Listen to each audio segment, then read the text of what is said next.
keagamaan di dunia ini begitu bodoh. Filsafat dunia ini begitu bodoh. Mereka berpikir bahwa mereka bisa mencari kebenaran, dan mereka berpikir bahwa mereka bisa mencari hidup di luar dari Kristus yang hidup kembali. Apakah engkau bisa berharap kehidupan dari yang mati? Apakah engkau bisa berharap kekekalan dari Dia yang tidak kekal? Mungkinkah engkau berharap kebenaran dari Dia yang tidak berbuat benar? Tetapi Kristus sendiri telah dinyatakan untuk memuliakan Allah kita, bahwa tak satu pun yang telah mati namun hidup kembali selain Dia. Tak selalu Tuhan menjawab doa, namun Dia beri yang terbaik di waktu yang tepat. Kita berdoa.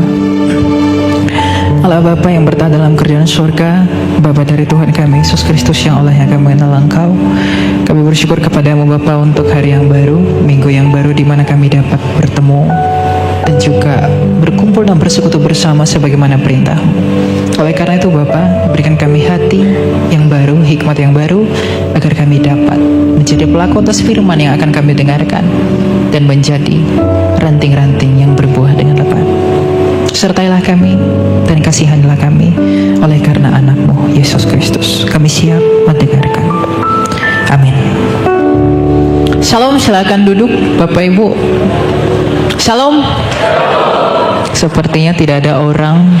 Shalom. Sekali lagi shalom.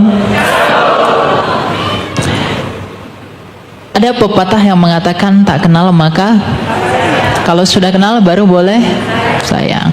Ya, mungkin sudah ada di pengumuman minggu sebelumnya. Saya perkenalkan, saya Elia Myron, seorang apologis junior kekristenan di sosial media. Mungkin beberapa dari Bapak Ibu sudah tahu saya, tapi yang belum tahu, semoga perkenalan ini dapat membuat kita saling mengasihi.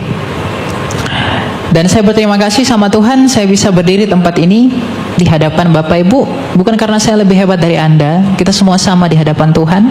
Hanya saja mungkin ini kesempatan saya, dan di hari depan mungkin Anda yang berdiri di sini. Kita akan belajar firman Tuhan. Mana slide yang saya kirim tadi? Kok nggak ada ya? Oke, mana itu? Ya, kita ambil dari Yohanes 10 ayat 17 yang berbunyi, Bapa mengasihi aku oleh karena aku memberikan nyawaku untuk menerimanya kembali. Sekali lagi, Bapa mengasihi aku oleh karena aku memberikan nyawaku untuk menerimanya kembali. Dan ayat ini saya beri judul Injil Natal menuju salib Raja Mesias. Bapak Ibu yang terkasih, Kristus dengan bangga mengatakan bahwa Bapa mengasihi aku oleh karena aku memberikan nyawaku dan untuk menerimanya kembali. Apakah Anda tahu apa alasan sang Bapa begitu mengasihi firman-Nya yang hidup yang Ia sebut sebagai anak? Karena Yesus Kristus adalah firman-Nya yang hidup, yang sejak kekal berdiam di dalam Dia. Yesus Kristus itu adalah gambaran Allah. Dia adalah stempelnya Allah, di mana seluruh semesta itu bisa dikenali kepada Allah melalui Dia. Bukankah kitab suci telah mencatat, berfirmanlah Allah maka jadilah terang, berfirmanlah Allah jadilah segala sesuatu. Artinya Allah sang Bapa menjadikan segala sesuatu itu oleh firman yang berdiam di dalam Dia. Maka ketika Anda melihat semesta yang begitu agung, Anda melihat karyanya yang luar biasa, tentu puji-pujian datang dari mulutmu memuliakan namanya. Tapi apakah engkau tahu bahwa ternyata Tuhan menjadikan segala sesuatu oleh firman-Nya yang hidup? Dan firman itulah Yesus Kristus. Firman itu telah menjadi manusia dan dinyatakan sebagai anak tunggal Bapa penuh kasih karunia dan belas kasih. Dan sebentar lagi kita akan merayakan perayaan Natal. Kita akan menyambut kabar sukacita. Kabar sukacita Natal, di mana kita akan menyambut kelahiran firman hidup itu. Dan Kristus mengatakan, Bapa mengasihi aku oleh karena aku memberikan nyawaku. Tapi sebelumnya juga Kristus berkata, "Ya Bapa, permuliakanlah aku dengan kemuliaan yang kumiliki di hadirat-Mu sebelum dunia ini ada." Artinya apa? Sebelum dia berinkarnasi ke dunia ini, dia sudah dikasihi Bapanya sejak kekal. Selain daripada dia telah dikasihi, tapi terlebih lagi dia dikasihi oleh Bapanya karena ia memberikan nyawanya melalui ketaatannya kepada sumbernya untuk memberikan nyawanya bagi dunia. Kenapa ia memberikan nyawanya? Karena sebuah fakta yang menyakitkan bagi dunia. Ada Injil yang adalah kabar baik karena ada kabar buruk. Kabar baiknya adalah keselamatan telah ditimpakan ke seluruh dunia melalui Yesus Kristus. Kabar buruknya berarti ada kematian. Bapak Ibu, kekristenan bukan seperti filsafat bodoh dunia, di mana Tuhan menciptakan dunia adalah untuk mati. Allah kita sejak semula menciptakan nenek moyang kita Adam dan Hawa untuk tujuan yang kekal. Dia menciptakan dunia ini dengan begitu indah. Dia menciptakan manusia menurut kekekalan, bahwa kamu dan saya itu diciptakan menurut gambar dan rupanya sendiri. Siapa gambar Allah? Kolose 1 ayat 15. Gambar Allah adalah Kristus sendiri. Jadi seluruh insan di dunia ini yang bernapas seharusnya tunduk kepada Kristus, karena kamu dicipta oleh Kristus. Karena kamu dicipta oleh Kristus, dan kita semua dicipta menurut gambarnya yang sempurna itu untuk tujuan yang kekal. Dengan demikian Tuhan menguji, maka kekekalan itu dirusak oleh ulah manusia. Apa yang merusaknya? Ketidaktaatan yang membuahkan dosa. Dan dosa itulah yang membuat kita semua harus mati. Kabar buruknya adalah kematian, dan kabar baiknya adalah kehidupan. Makanya Tuhan Yesus berkata, barang siapa yang percaya kepadaku, ia akan hidup walaupun ia sudah mati. Dan di dalam Injil Natal, kabar sukacita Natal inilah kita berbicara tentang betapa besarnya kasih Allah itu. Ketika kita berbicara tentang Natal, kita harus berbicara tentang salib. Ketika kita berbicara tentang kelahiran, kita harus berbicara tentang kematian. Karena ketika kita berbicara tentang kematian, kita berbicara tentang kebangkitan.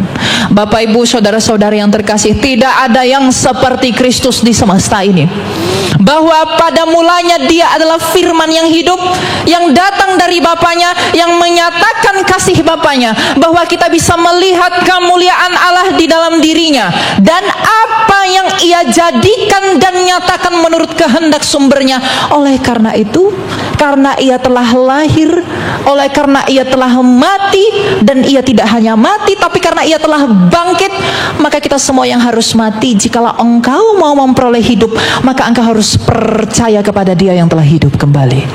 Karena tak satupun engkau temui jalan di tempat manapun selain di dalam Kristus yang telah hidup kembali. Keagamaan di dunia ini begitu bodoh. Filsafat dunia ini begitu bodoh. Mereka berpikir bahwa mereka bisa mencari kebenaran, dan mereka berpikir bahwa mereka bisa mencari hidup di luar dari Kristus yang hidup kembali. Apakah engkau bisa berharap kehidupan dari yang mati? Apakah engkau bisa berharap kekekalan dari dia yang tidak kekal? Mungkinkah engkau berharap kebenaran dari dia yang tidak berbuat benar? Tetapi Kristus sendiri telah dinyatakan untuk memuliakan Allah kita, bahwa tak satupun yang telah mati namun hidup kembali selain dia. Siapakah yang telah hidup selain Kristus? Dia lahir memang untuk mati, agar kamu dilahirkan kembali. Dia lahir untuk mati, tapi dia mati untuk bangkit. Maka ketika dunia ini mengajak kamu, mari tinggalkan Kristusmu itu, mari lupakan Yesusmu itu, jangan percaya kepada Kristusmu, datanglah kepada yang di luar Kristus, agar aku memberikan engkau rupa-rupa dunia. Berapa lama engkau akan bertahan?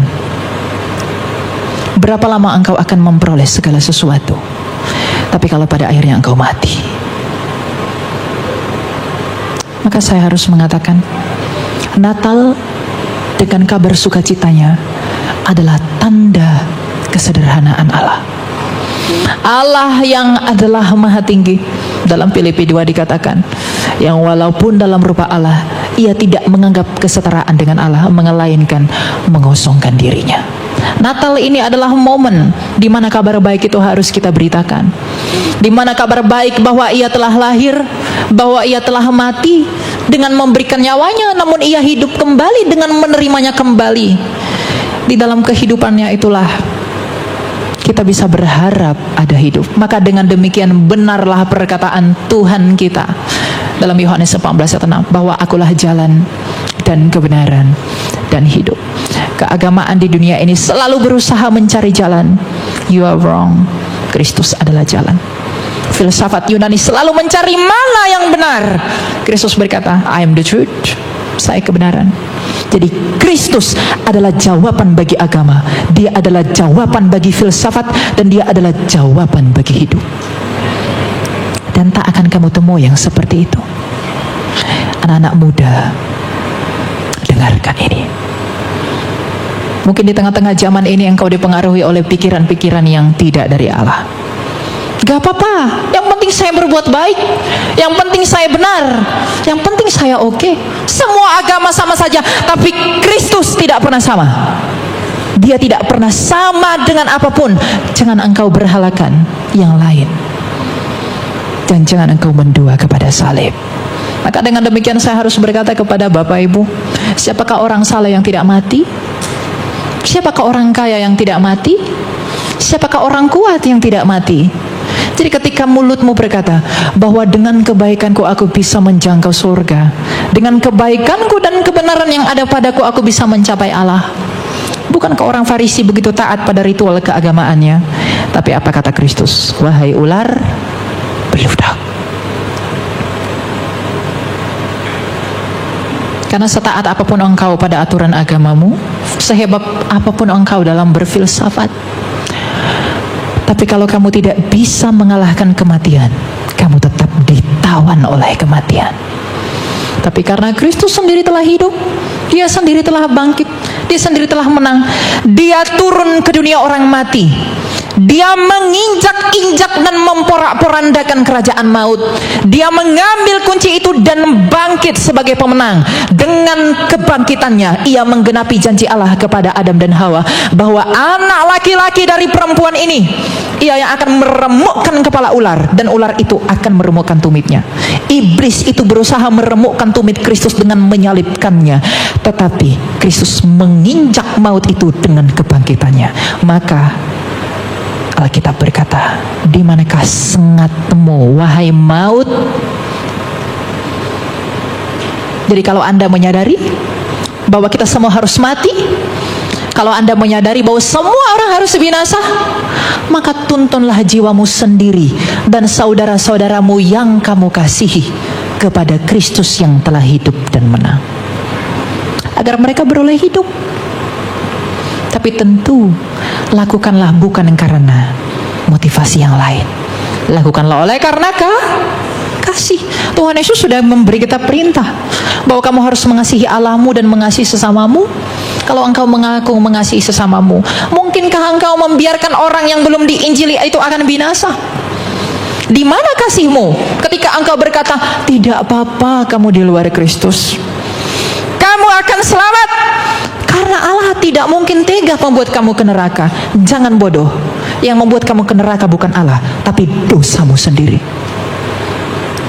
Siapa yang tidak berdosa? Jangan Anda berpikir bahwa Kristus yang sengaja mencampakkan kamu ke neraka. Tidak. Tapi dosa-dosamu lah yang menyeret jiwamu ke alam maut. Dan Kristus datang untuk mengalahkan maut itu. Dan ketika kamu percaya kepada dia, maka kamu dibebaskan karena dia telah menang atas maut. Maka kehidupan yang kekal, kebenaran yang sejati, jalan yang benar, itu hanya dapat kamu temui di dalam Injilnya Kristus. Di luar itu kamu tidak bisa berbuat apa-apa. Di luar aku, engkau tidak dapat berbuat apa-apa, kata Tuhan kita. Benar. Karena apa yang bisa kamu perbuat di luar dia? Nabi-nabi lain mengatakan bahwa percayalah kepadaku agar engkau hidup, tapi dia sendiri mati. Yang lain berkata, datanglah kepadaku, aku akan memberikanmu hal-hal seperti ini. Tapi dia sendiri mati. Tapi Kristus berkata, percayalah kepadaku, karena engkau akan memperoleh hidup. Mengapa dia harus mati? Untuk membuktikan kepadamu bahwa meskipun aku mati, aku berkuasa atas kematian. Jadi kalau orang bertanya, kenapa sih Tuhan mau mati? Memang dia harus mati untuk membuktikan ucapannya bahwa dia bukan pendusta. Karena dia berkata, I am the life. Akulah hidup. Jadi dia harus mati untuk membuktikan bahwa dia adalah kebangkitan. Kalau dia tidak mati, kita tidak tahu bahwa dia bangkit. Maka saya harus katakan, tidak ada kebanggaanmu selain Kristus. Tidak ada kekayaanmu selain Kristus. Salibnya Kristus, Injilnya Kristus adalah kekayaanmu. Di luar itu, kamu tidak bisa berbuat apa-apa. Maka kalau engkau sudah mengerti bahwa mengapa engkau harus tetap dan setia di dalam Injil, engkau sudah mengerti bahwa engkau harus setia di dalam perkenanan Allah, maka peganglah teguh iman itu. Jangan lepaskan, ajarkan itu kepada anak-anakmu, ajarkan itu kepada pasanganmu. Bawalah saudara dan sahabat karibmu agar ia juga mengecap karunia keselamatan itu sama seperti engkau telah mengecapnya. Agar apa? Agar engkau bisa memperoleh hidup yang kekal di langit bumi baru kelak. Kita dapat bertemu dalam kerajaannya yang penuh sukacita. Anda jangan berpikir bahwa di dunia yang berdosa ini adalah tujuanmu hidup. Memang sejak semula engkau dicipta di tempat ini, tapi bukan di tempat dalam keadaan yang berdosa, tapi dalam keadaan yang tidak berdosa. Maka karena Allah itu bukanlah Allah yang gagal, dia menciptakan manusia untuk tujuan yang kekal dengan kondisi yang suci, tetapi ketidaktaatan manusia menajiskannya. Maka ketika dia mencipta manusia oleh karena kasih, dia memulihkan manusia melalui Yesus Kristus juga dengan kasih. Maka dia menutupnya juga dengan kasih, karena Allah adalah kasih. Allah adalah kasih. Jadi jangan katakan, kenapa harus melalui Yesus? Kenapa tidak ada jalan lain? Mengapa hanya oleh karena Kristus? Yang dia berikan itu yang paling berharga baginya, anaknya sendiri yang di dalam dia, yang dia hadiahkan bagi kamu. Dia tidak memberikan satu, dia memberikan segalanya bagi kamu. Karena kamu dicipta menurut gambarnya dia, maka kamu dipulihkan pun oleh gambarnya dia. Untuk tujuan apa? Agar kamu segambar dan serupa dengan dia di langit bumi baru. Jadi Bapak Ibu dan anak-anak muda secara khusus, di zaman ini engkau tidak dipanggil untuk berleha-leha di dunia ini. Engkau dipanggil untuk menjadi alat bagi pemberitaan Injil. Di dalam karirmu, di dalam bisnismu, di dalam pekerjaanmu, di dalam apapun yang kamu lakukan, Injil Kristus harus engkau beritakan melalui buah-buah hidupmu. Engkau harus menunjukkan, dan kemanapun engkau pergi, apapun yang kau lihat betapa besar dan megahnya dunia ini, betapa hebatnya seseorang di sana, betapa kerennya orang di sana, engkau harus memiliki perasaan dalam hatimu bahwa salib itu yang membuat aku hidup. Salib itu yang menjadi kebanggaanku kemanapun kamu pergi.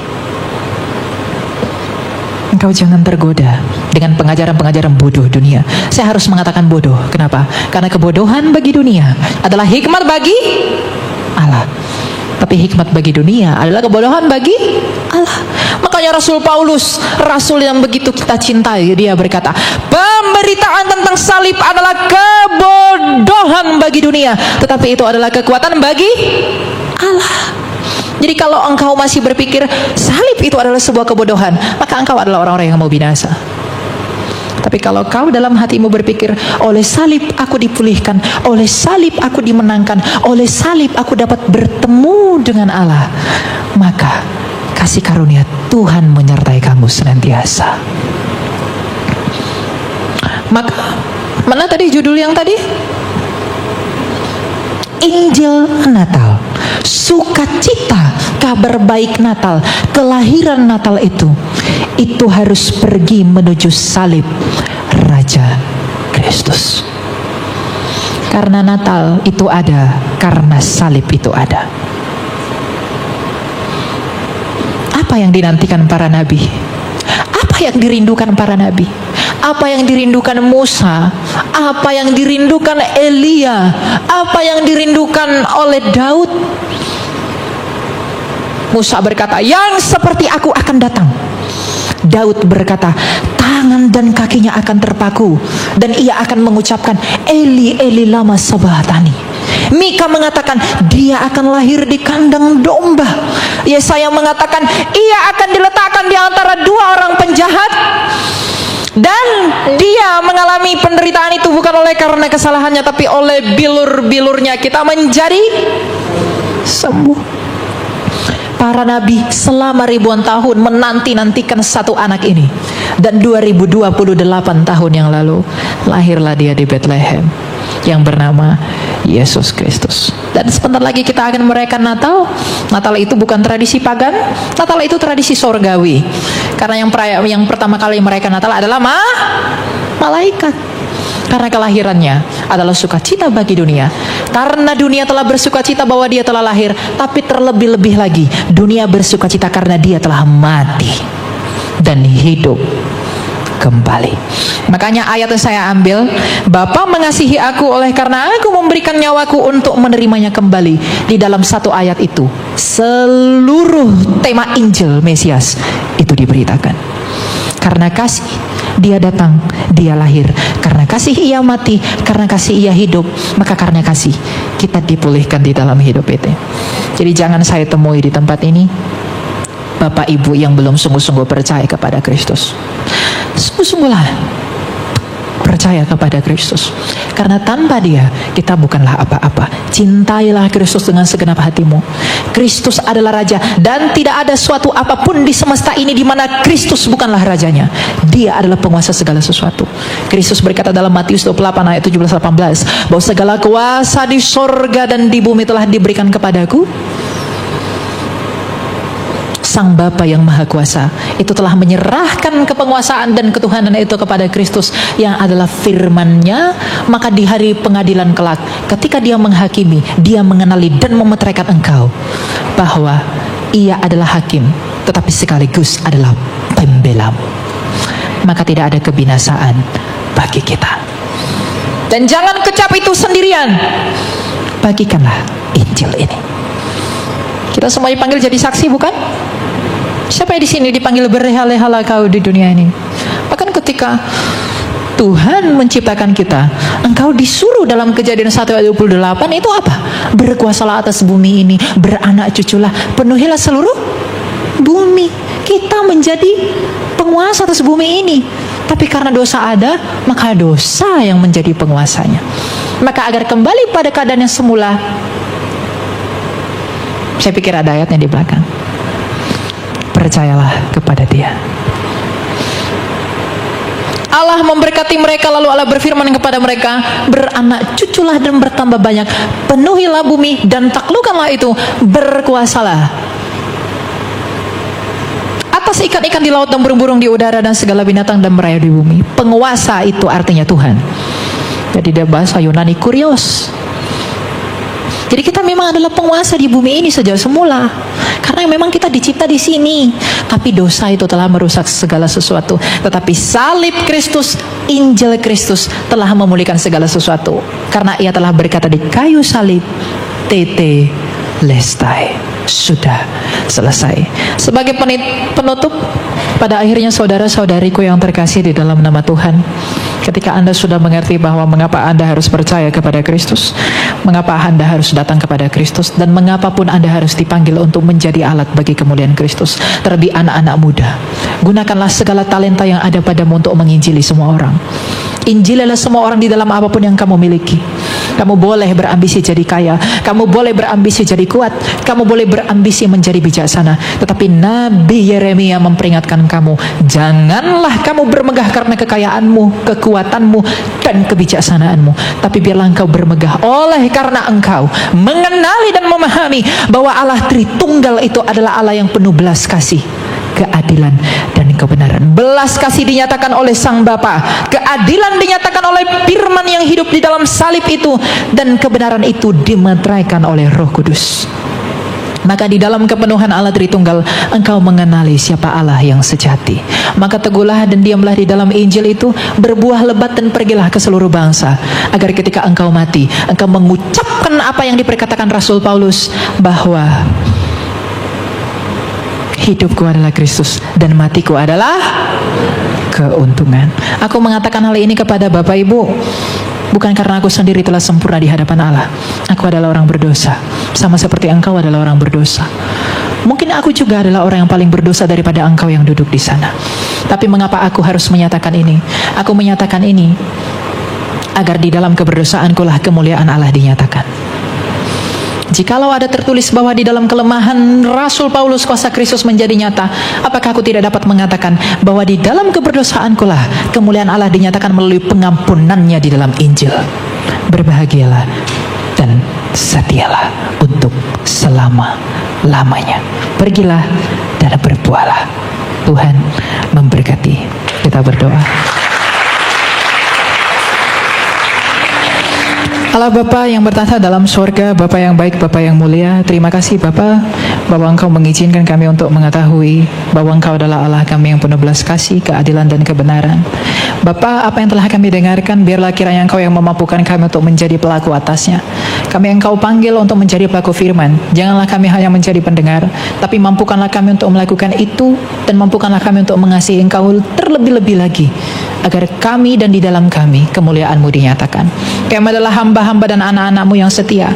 Memang kami adalah anak-anak-Mu yang telah dinyatakan melalui Kristus, tapi biarlah juga kami dapat melayani-Mu dengan apa yang Kau berikan bagi kami. Inilah kami Bapa, terima kasih Bapa. Segala kemuliaan dan hormat hanya bagi-Mu saja, dan juga bagi Putra-Mu Yesus Kristus yang hidup, dan bagi Roh-Mu yang kudus, sekarang dan selalu, serta sepanjang segala masa. Amin. Tak selalu Tuhan menjawab doa, namun Dia beri yang terbaik di waktu yang tepat.